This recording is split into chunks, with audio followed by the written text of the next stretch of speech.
Thousands die of thirst and poor care in the National Health Service, Britain. Thousands. Not because of the terrible insurance companies. Listen to this.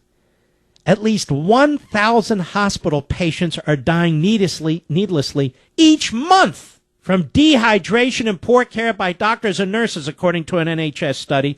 All their doctors and nurses are civil servants. They're government employees. They're union, public union.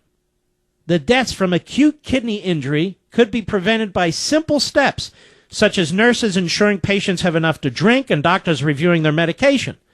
Between 15,000 and 40,000 patients die annually because hospital staff fail to diagnose the treatable kidney problem, a figure that dwarfs the death toll from the superbugs that they get over there. The report comes less than a year after the NHS watchdog NICE isn't a watchdog, that's another killer institution, was forced to issue guidelines on giving patients water after it found that 42,000 deaths a year could be avoided if staff ensured that the sick were hydrated. So in other words, they're not giving their patients water.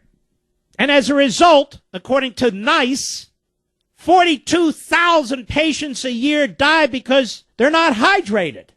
In this all-compassionate, wonderful, universal national health care system they have in Britain to make sure the privileged don't get anything, the poor, are treated just like the privileged. In other words, everybody's treated like crap. But it's good because everybody's equal in death. Everybody's equal in suffering. And after all, isn't that the goal of a society?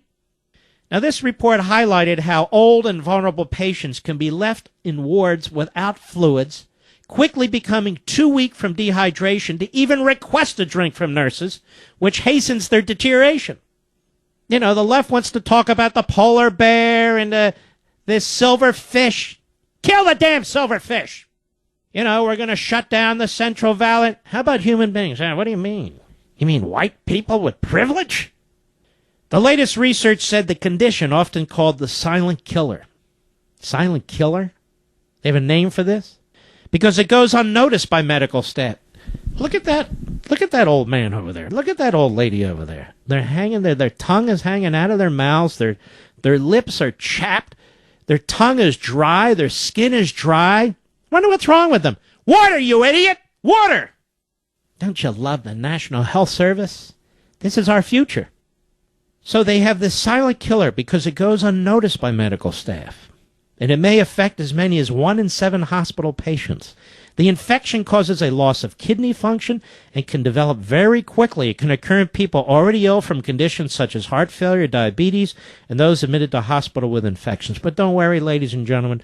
Barack Obama says, look, we got these little bumps in the road. Just because we can't get the computer to work doesn't mean we can't take the most complicated industry in America and run it out of the White House or run it out of HHS. We know what we're doing. Can also develop after major surgery. It goes on and on and on. They're killing their own people in Britain through their so-called National Health Service. Wake up, America. We're next.